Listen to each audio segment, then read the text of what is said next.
Welcome back to the Woven Well podcast and Happy New Year. I love a new year. Love a New Year's resolution. It's right up my alley. I am a big fan of making a game plan and seeing it happen, whatever it may be. And I know that for a lot of you, your goal in 2026 is to finally start using a fertility awareness method or a natural family planning method. But it's just not as easy as just joining a gym, is it? If you want to start using a fertility awareness method, where do you start? What does it really involve? How do you actually do it? Well, that's what today's episode is all about. And if you're already using one of these methods, this may be the perfect episode to send to a friend who may be asking you questions about what you do or always showing a little bit of interest whenever you talk about using a fertility awareness method. Let them know that you believe in them. You know that they can do it, because honestly, a lot of times encouragement, especially for a New Year's resolution, is really all we need. So let's dive into this step-by-step game plan for starting a fertility awareness method in 2026. And I think the first thing we have to start with is determining why you want to do this. Everyone has a slightly different reason, or you may even have more than one reason. I know that for a lot of the clients that I work with, some of the most common ones are like being tired of the side effects of birth control. And so you may be looking for a new option, a natural option that doesn't have those same side effects. Or you may want a tool for getting to the bottom of reproductive health issues. So you're trying to learn more, figure out how you can advocate for yourself and empower yourself. You may have theological concerns or spiritual unrest, disquiet about using hormonal birth control or an IUD because of the likelihood of an embryo not having a healthy place to implant in the uterine lining. And if you want to learn more about that, I'll make sure to have a link in the show notes that goes over some of the other episodes that we have about that tender topic. So there are lots of different reasons. Those are just a few, and some of the ones that maybe people are more likely to tell me are their main reasons for looking into it, especially if they're avoiding pregnancy. But what are your reasons? What's your motivation? Because learning something new is not going to be easy. It always takes effort and commitment, particularly at the beginning. But good things aren't usually easy, right? They usually take a little bit of work. Good things can be hard things. So knowing why you're interested in it and why it's worth the effort for you makes all the difference in the world. Next, decide which method is the best fit for you. And I'm going to go ahead and assume that if you're listening to our show in particular, you may be most interested in the Creighton Model System, which is our particular favorite. Again, I'll link another episode about the Creighton Model System if you want to learn more about that first to decide. But understanding what your method is going to be a great next step. There are so many out there, and they all offer something slightly different based on which reproductive biomarker you want to make use of. So again, I've got other episodes that can be helpful to help you figure that out. But I'm just going to move forward assuming that the Creighton method, because it's only one reproductive biomarker, it's 99.5% effective at avoiding pregnancy and can be learned with a fertility care practitioner. I'm just going to assume that's the one you want to do.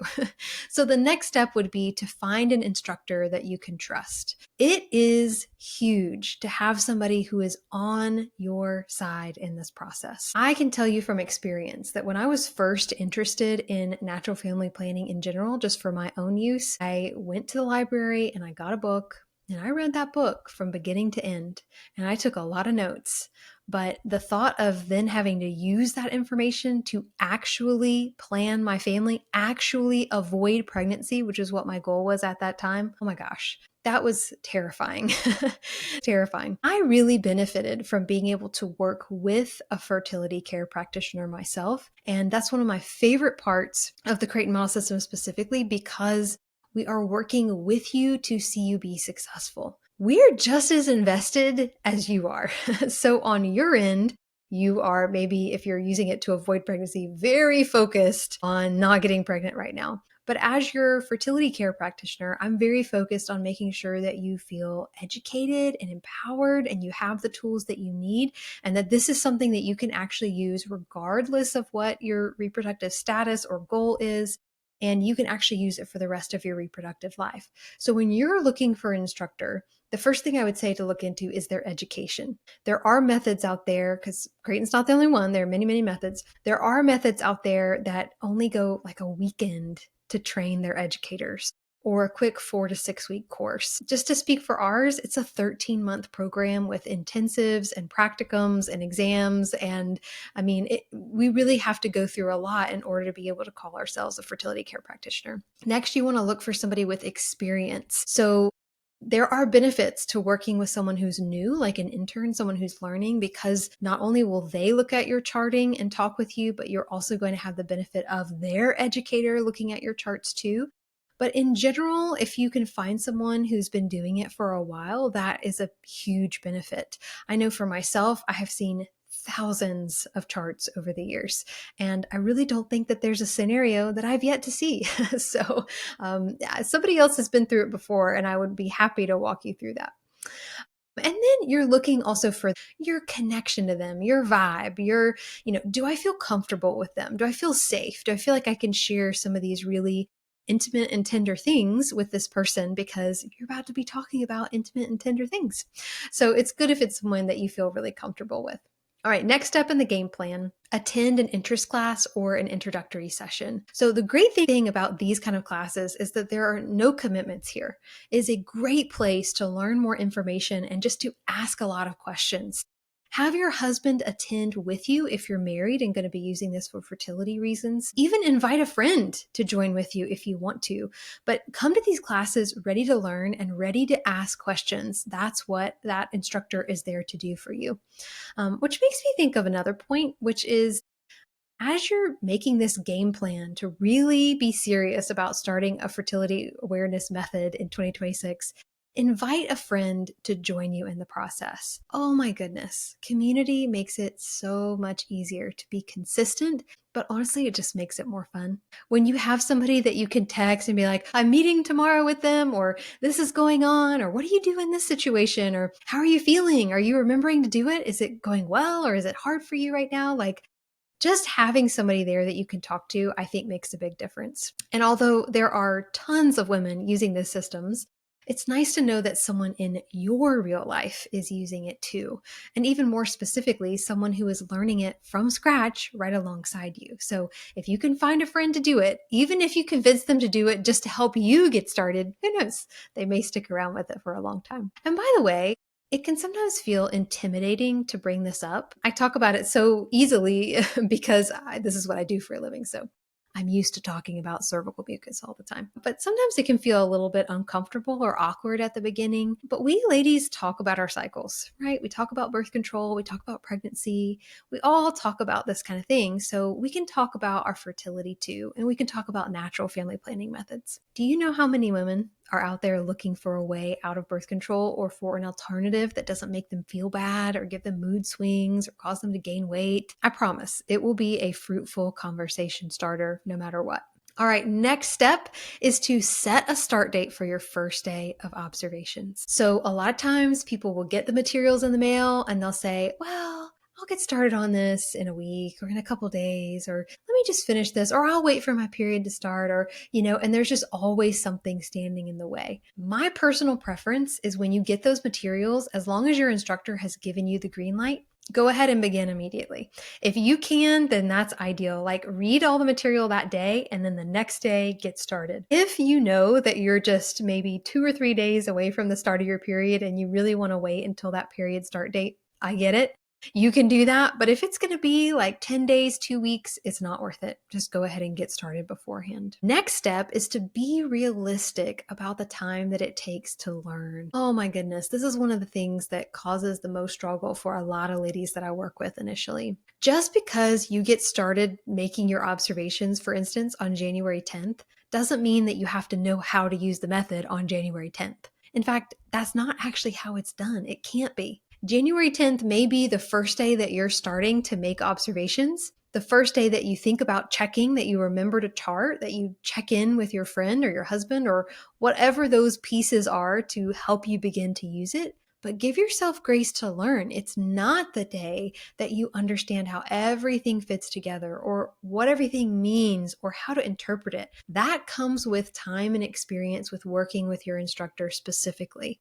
So They know how to walk with you from the beginning to the end.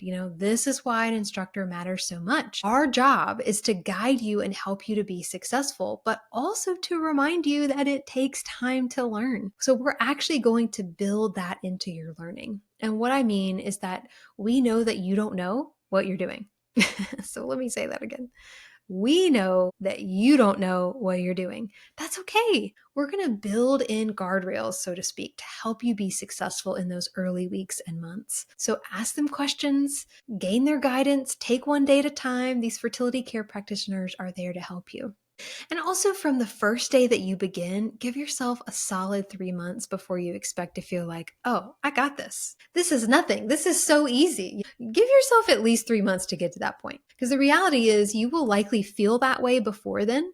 But knowing that you're investing 3 months of time at the front end really helps set your expectations well. And I do feel like I should clarify here that this doesn't mean 3 months of like intense focus and study and labor and that sort of thing. It's not a college course, okay? But it is a small daily decision to choose this natural method, to choose to pay attention to your reproductive biomarkers, to choose to stay committed. Once you hit that 3 month mark, you won't have to be as intentional about making that choice because by then it'll actually be a habit.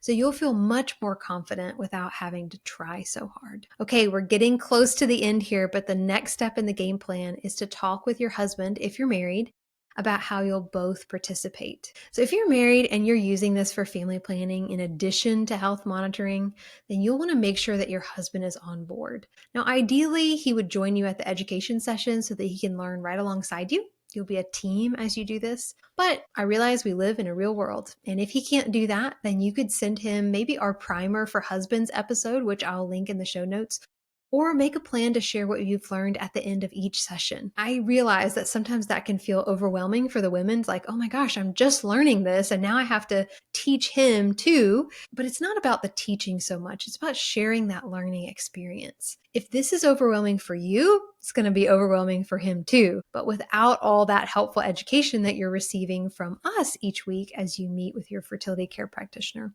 And we know that education, that's a game changer. I really feel like when it comes to my clients long term, the participation of the husband goes a long way in helping both of you feel informed and heard, especially if you've been physically intimate while on birth control. It can be a real adjustment navigating those days of fertility. I mean, the adjustment is worth it and it can be beautiful, but it takes effort and intentionality, especially in those first 3 months. So doing that as a team, it just makes all the difference in the world. So maybe at the start of your period, talk about whether you're avoiding or trying to conceive that cycle. Even having that conversation and kind of knowing that you're on the same page can be really helpful. You could talk about a plan for how you'll handle days of fertility. What are ways outside of genital contact, for instance, that you can still express love to one another? What helps communication during those days? Be a team, work together. Another idea is at the end of the day, have some way for him to see and interact with the chart. Maybe you could chart and he puts on the colored stamp. Maybe he passes you the chart and all you have to do is a quick check-in, last 10 seconds to kind of communicate about what's going on. But keep that communication open. Stay open to one another. It'll be awkward at first. I'll just go ahead and say that. It's new. Right? You've not had to do it before, so it is going to be a little bit awkward. That's okay. Practicing together can really help. All right, lastly, and most importantly, the last step is to pray. We don't always think about our method of family planning much when we're on birth control or we have an IUD in. We think of it more as a medical decision, and it's a medical decision that can last sometimes up to 10 years, depending on the type of birth control you're using. But natural family planning really opens up this whole new world of thoughts and possibilities. Although the odds of conceiving an unexpected pregnancy are the same or less than an IUD or birth control, it feels more possible because you're so much more aware of your fertile potential this way. I admit that can feel really scary. But I encourage you to open those thoughts and feelings up to the Lord. Welcome Him into this personal areas of your lives that maybe you've never even thought about inviting Him into before. Our biology and our fertility are not outside of the realm and reign of God. In fact, I actually think it's the opposite. God is the creator of all life. So it's kind of unbelievable that we would even get to be invited to take part in it in the first place. But he does invite us to do just that. He really values our opinion. He gives us agency and invites us to participate. Man, we serve an amazing God, and we can trust God with this area of our lives.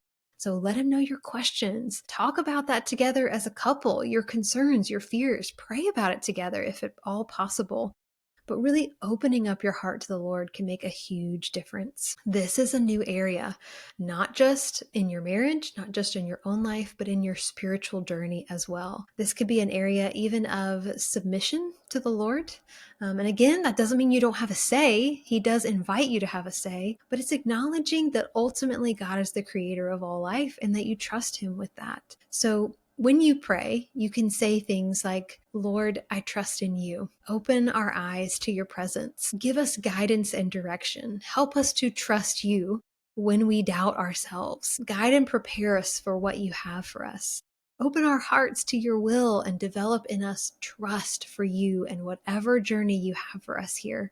That it will be one that is good for us and will bring you glory no matter what it may be, if we expect it or if it's the unexpected.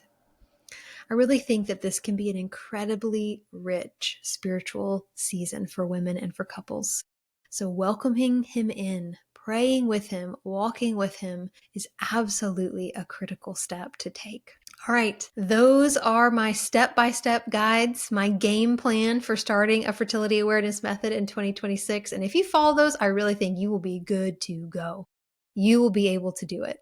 And if you're eager to learn more and dive in even deeper, then we have resources available to help you. You could certainly attend one of our introductory sessions. We'll make sure to have a link in that in the show notes. We're actually offering a discount to this intro session for our podcast listeners. Just leave a review, screenshot that, send it to us, and it's yours. We also have tons of podcast episodes for you. There will be some linked in the show notes. We have free resources on our website. We have a great team of fertility care practitioners to support you, and we want to help you be successful in 2026. As always, thanks for listening as we continue to explore together what it means to be woven well.